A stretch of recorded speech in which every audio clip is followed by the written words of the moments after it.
¿Qué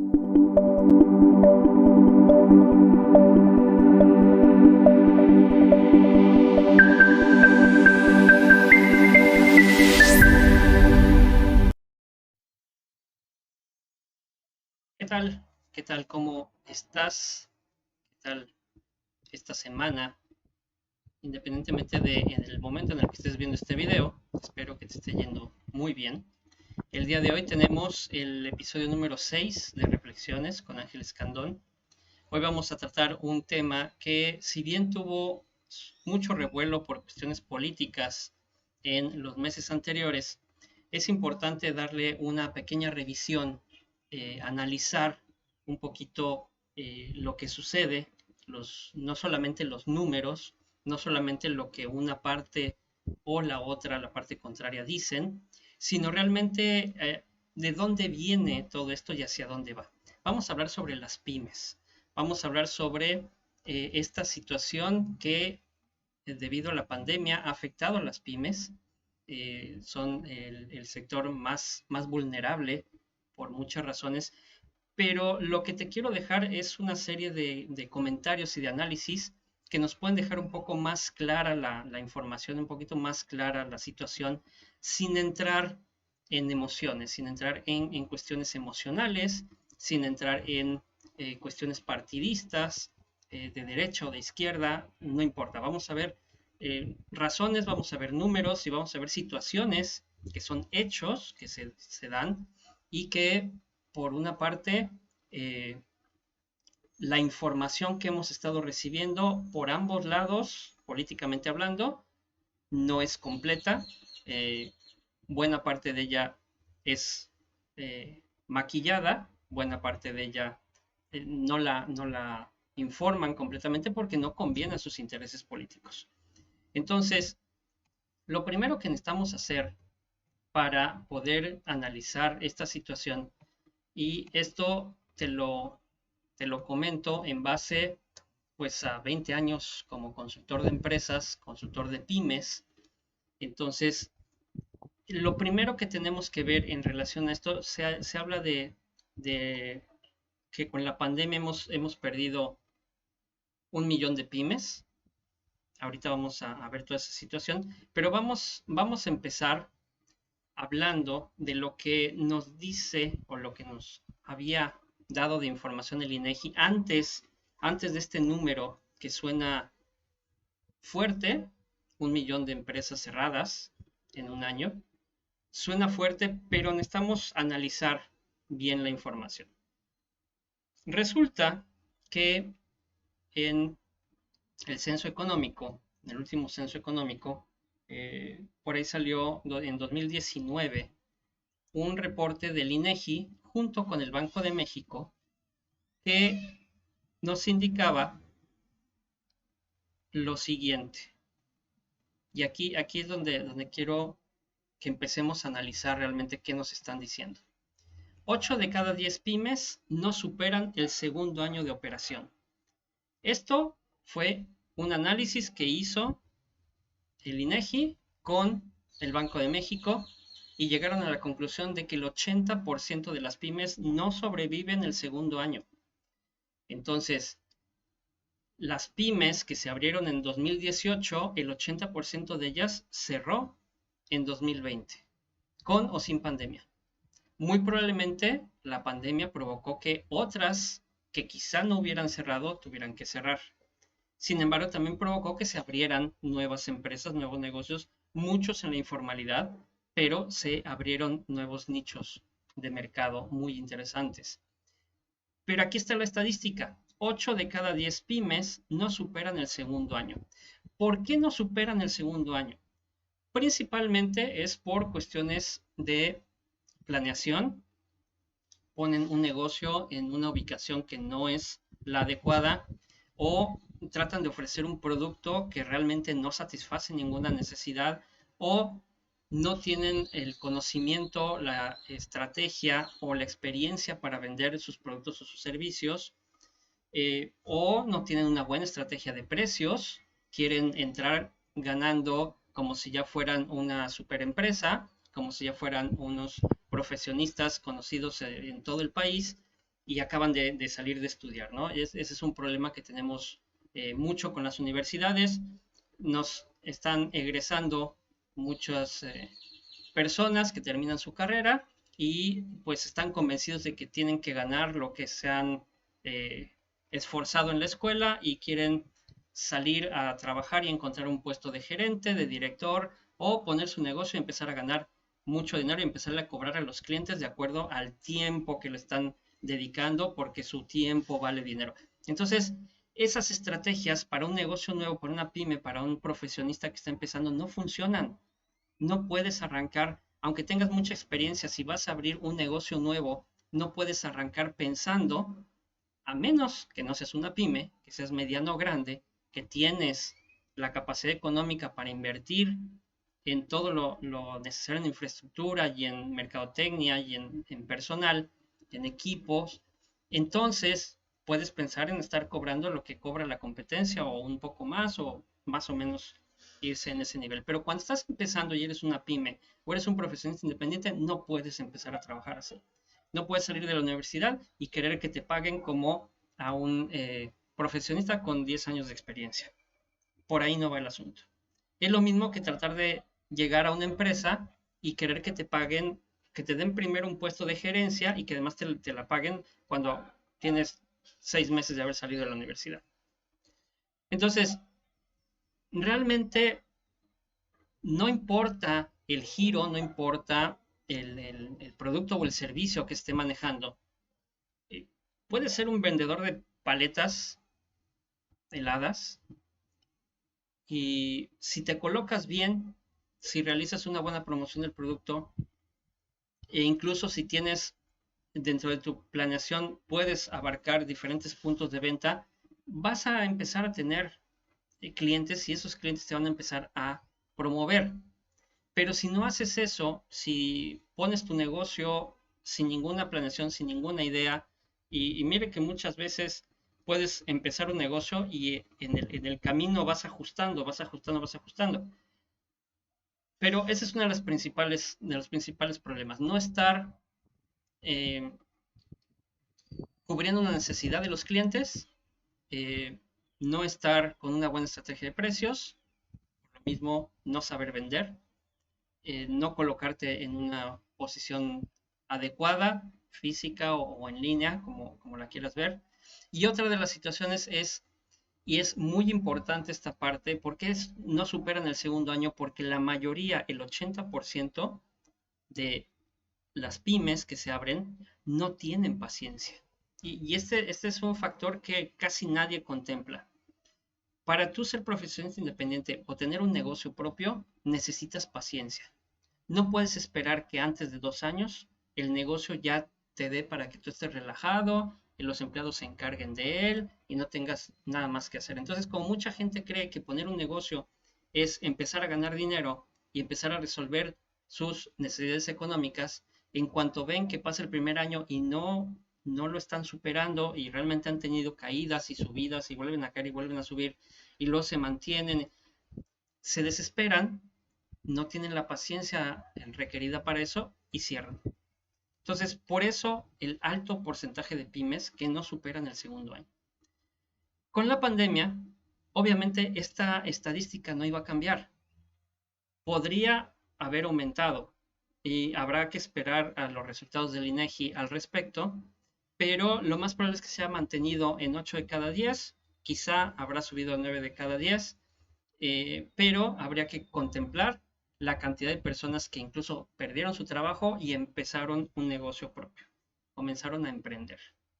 Entonces, este dato es muy importante porque quiere decir que desde antes de la pandemia ya teníamos un problema, una situación de un alto índice de empresas que cerraban. No es por la pandemia. La pandemia no vino a cerrar los negocios 8 de cada 10. No fue por ahí, no es por ahí el asunto.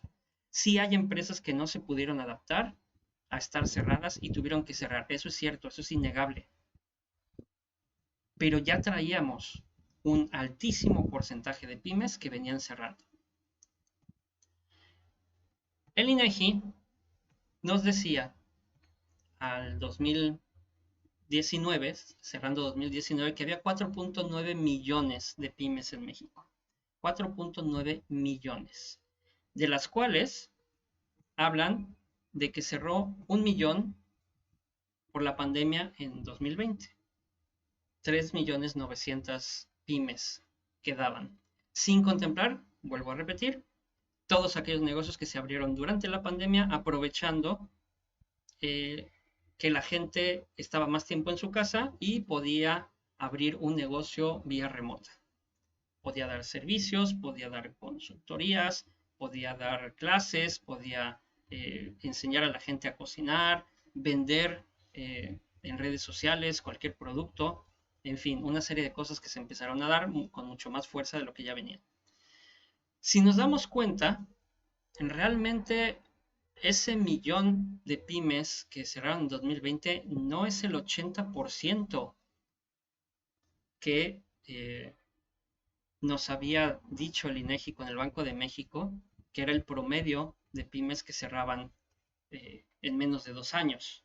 Es decir, estamos teniendo un cierre de empresas prácticamente normal. Prácticamente normal. Lo más seguro es que de este millón irían aumentando y cerrando 2021 todas las pymes que abrieron en 2019, el 80% para 2021 ya no están o ya no estarán. Nuevamente, la cantidad de empresas que se abrieron, tanto formales como informales, no está calculado todavía. Entonces, ¿a qué viene toda esta situación? Las grandes empresas comenzaron a pedir al gobierno federal que apoyara a las pymes. Bueno, entre comillas a las pymes, porque también ellos que querían su apoyo. Que les dieran dinero, surgió un programa en la Secretaría de Economía por 26,000 pesos en el que los pequeños negocios podían participar. Realmente las cámaras empresariales estaban buscando que se apoyara más, que se redujeran impuestos, que se dieran facilidades, una serie de cosas que ellos también iban a verse beneficiados. Aquí lo que a mí no me queda claro es por qué las grandes empresas y por qué las cámaras empresariales se espantan por 1 millón de pymes cerradas, cuando antes de la pandemia el 80% de las pymes cerraban antes de los 2 años, y lo seguimos diciendo porque es un hecho, es una realidad, es algo que ha venido sucediendo ya desde hace varios años. Aquí lo chistoso, lo gracioso, es que de ese 80%, las medianas y grandes empresas nunca se han preocupado, nunca. Nunca han pedido que se apoye a las pymes para que ellas, grandes empresas, sigan teniendo proveedores que les den los productos y servicios que consumen de las pymes. Nunca habían hablado de eso, nunca se habían preocupado, jamás, jamás, hasta ahora que lo pueden tomar como tema político. Y no es apoyar al gobierno, no es apoyar a los empresarios, es decir, los hechos. La realidad es que las pymes no solamente se las ven bastante difíciles para tener ingresos, para tener ganancias, sino que además, y esto es algo que los empresarios no dicen, los grandes empresarios no dicen, porque no les conviene dentro de su retórica, buscando que se les condonen impuestos y que se les den apoyos, pero las pymes, cuando le venden a medianas y grandes empresas, tienen que sufrir bastante para cobrar. Hay empresas cuya política de pagos es en 30 días. Y lo pongo entre comillas porque no es cierto. Porque la gente va y se forma a contabilidad a los 30 días y su factura no está programada para pago. Y como pagan cada 30 días a los proveedores, se tienen que esperar otros 30 días. Entonces ya van 60 días desde que el proveedor dio el producto o el servicio y en 2 meses no le han pagado. Y decir 2 meses es decir poco. Hay empresas que tardan 90, 120 días en pagar. Entonces, ¿Qué fue lo que sucedió con la pandemia? Empezamos a ver la cantidad de empresas que van cayendo en morosidad en sus pagos. Las grandes empresas, discúlpenme, pero no tienen perdón de Dios.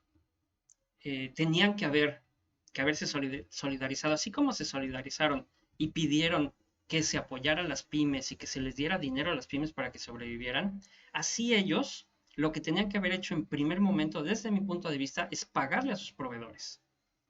Pagarle a sus proveedores y mantener los empleos de sus trabajadores. Era lo primero que tenían que haber hecho.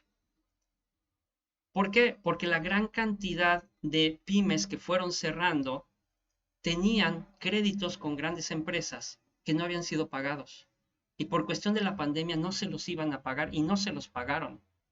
Entonces muchas pymes tuvieron que cerrar porque no tenían liquidez, porque no les habían pagado sus facturas.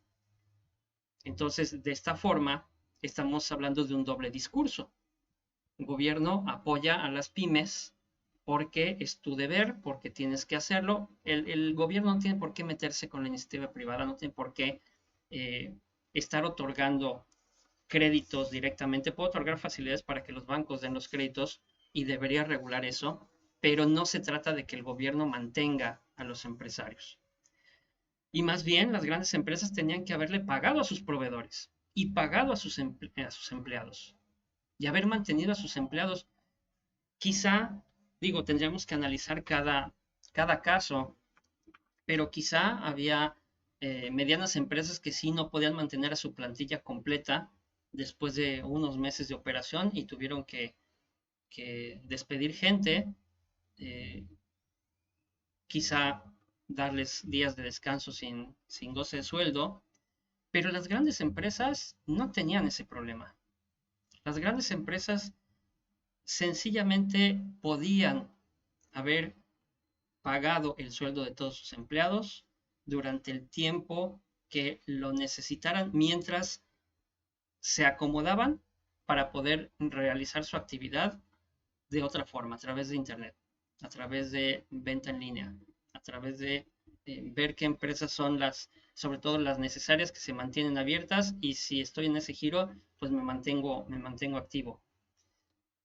Y hablando de activos, pues las grandes empresas tienen muchos activos. El problema es que los dueños y los directores no quieren sacrificar su margen de utilidad, no quieren perder sus privilegios, no quieren dejar de ganar lo que están ganando y pues prefieren despedir gente y correr gente que se quede sin trabajo, que se quede sin ingreso, que se quede sin comer, aquellos se queden sin su yate, sin su auto deportivo, sin sus lujos.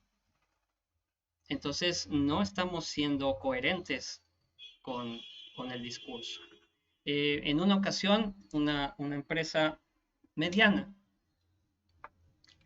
con sede en Querétaro que abrió otra de sus sucursales y el dueño directamente fue a ver esa sucursal, a que empezara a funcionar, etcétera, etcétera. Y después de unos meses platicando con él me decía, fíjate que estoy muy preocupado porque no he podido pagar el, el seguro social de mis empleados, no les he podido pagar completa la nómina, esta última nómina, porque los clientes que tengo no me están pagando. Yo no sabía que en este lugar era tan difícil cobrarle a los clientes. Eh, en un sector como el que él maneja, sus clientes son prácticamente fijos. Los tienen casi todo el año. Entonces sus ingresos son básicamente los mismos durante todo el año. Y sus gastos igual. Entonces, platicando con él, estábamos en su oficina y en un momento volteó a la ventana y le digo, pero allá afuera tienes tu problema y tu solución al problema. Y se asomó a la ventana y dijo, pero ¿cuál? O sea, yo nada más veo el estacionamiento de mi negocio y veo mi camioneta y el carro de mi hijo, que es el administrador. Le digo, precisamente, ¿qué carro es el que tiene tu hijo? ¿Pero qué tiene que ver?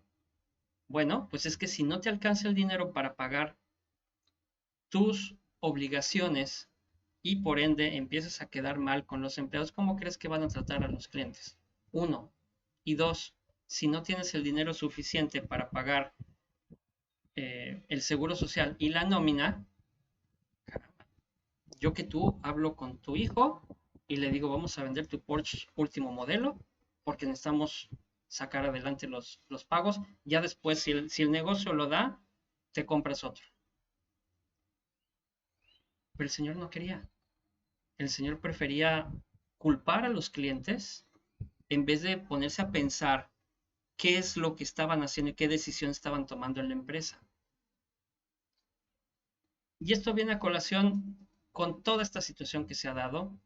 Realmente el que se haya cerrado 1 millón de pymes no es alarmante, viene siendo alarmante desde mucho antes. El 80% de las pymes estaban cerrando en 2 años. Eso era mucho más alarmante. Y nadie hacía nada, y nadie comentaba nada, y nadie se preocupaba por las pymes, y nadie pedía que apoyaran a las pymes. Absolutamente nada, con ningún gobierno anterior ni con el nuevo. Entonces, realmente a mí me parece bien que el Estado no se meta. Lo que me parece mal es que ahora las grandes empresas se quieran meter. Y se quieran meter realmente por intereses políticos, no porque quieran ayudar a las pymes. Porque eso que están haciendo no es ayudar a las pymes. Lo que están haciendo es querer obtener a través de las pymes un beneficio para ellos. Y eso no se vale. Páguenle a sus proveedores, no a los 30 días, páguenles a los 15 días, máximo. ¿Qué caso tiene jinetearse la lana de los proveedores? Tú tienes que tratar muy bien a los empleados, que además les pagan unos sueldos espantosos, espantosos. Entonces, una empresa líder tendría que pagar los mejores sueldos para tener a los mejores en cada puesto, por encima del mercado. Págale a tus proveedores, trata bien a tus proveedores. Tus proveedores son los que te dan la calidad que tú estás ofreciendo a los clientes y trata bien a los clientes. Si no tratas bien a estos tres sectores, tu empresa está creciendo solamente porque le estás inyectando dinero y le estás inyectando dinero y le estás inyectando dinero. Nada más por eso está creciendo. De otra forma, no, no se podría. Y tan estoy convencido de que las grandes empresas podían haberse mantenido pagando los sueldos de los empleados o haber encontrado una estrategia que no requiriera despedir personal ni reducirles el sueldo al 50% como todavía siguen haciendo muchos, porque he visto la cantidad de empresas, sobre todo ha sucedido últimamente en el sector turismo, la cantidad de hoteles que siguen construyendo y siguen abriendo. No hay turismo, no hubo turismo prácticamente un año y los hoteles se seguían construyendo y los hoteles se han seguido abriendo y los hoteles están buscando personal ahora que ya están entrando en operación. Entonces, dinero sí había. Me van a decir, bueno, pero es que eran créditos bancarios y lo que sea. Ese crédito se podía haber utilizado para la nómina. Se podía haber aplazado la construcción del nuevo hotel. Se podían haber hecho muchas cosas. Pero, pues aquí la cuestión es no querer soltar esta máxima de Milton Friedman del premio Nobel de Economía de los 70s, que decía que las empresas deben maximizar sus utilidades, que ese es el objetivo de las empresas. Entonces, muchos empresarios de estos de la nueva ola, de los 80s para acá, pues creen que eso es lo que representa tener un negocio. Vender lo más caro posible para obtener las utilidades más altas posibles y pues hacerse millonario sin importar la brecha de desigualdad en ingresos que existe. En lugar de pensar, bueno, de qué forma puedo apoyar a mis empleados para que superen sus problemas económicos, para que cubran sus necesidades económicas y a todos nos vaya bien. Eso es lo que un líder estaría pensando, esos son los líderes que estamos buscando, esos son los líderes que tenemos que desarrollar y eso es en lo que tenemos que trabajar, porque las empresas como las que están exigiendo que se apoye a las pymes cuando jamás en su vida las han apoyado, cuando incluso les siguen causando problemas y les siguen poniendo el pie para que se desarrollen, pues son las empresas que poco a poco durante esta década y la próxima van a tener muchos problemas para seguir creciendo, van a tener muchos problemas para encontrar talento, porque ya se vienen nuevas empresas con nuevas mentalidades, con ideas como los permisos ilimitados o días de descanso ilimitados, vacaciones ilimitadas, sueldos superiores al mercado, información abierta para los empleados, recursos humanos como segundo al mando, liderazgo basado en el personal, en fin. Y a final de cuentas, un líder al frente de la empresa que sabe que su trabajo es servirle a todos los que están en el negocio. Trabajar para el personal, no que el personal trabaje para él, para ella. Entonces hay que formar a los líderes de esa forma para tratar de que las grandes empresas entiendan que son parte de la cadena, que son los principales responsables de que las medianas y las pymes también se desarrollen y también crezcan y también se conviertan en competencia, porque de esa manera todos se benefician. Pues esto es lo que les quería platicar hoy en reflexiones. Entonces, no se espanten por el millón de pymes que cerraron durante la pandemia. No es un número alarmante, incluso es un número menor al que la INEGI dio en 2019. El 80% de casi 5 millones de pymes sí es alarmante y esto se viene dando desde antes. Entonces, pues realmente seamos conscientes de que no todo es como nos lo cuentan, de que realmente hay muchos factores y uno de ellos es que las grandes empresas tienen que empezar a apoyar a las pymes, pero no exigiéndole a los gobiernos que lo hagan por ellas, sino ellas cambiando sus políticas, cambiando sus estrategias para ayudar a las pymes a crecer. Este es mi comentario de este episodio. Espero que te haya gustado, espero que me sigas aquí en el canal de YouTube y nos vemos en el siguiente episodio donde seguiremos platicando de estas reflexiones. Entonces, te deseo una excelente semana y seguimos en sintonía.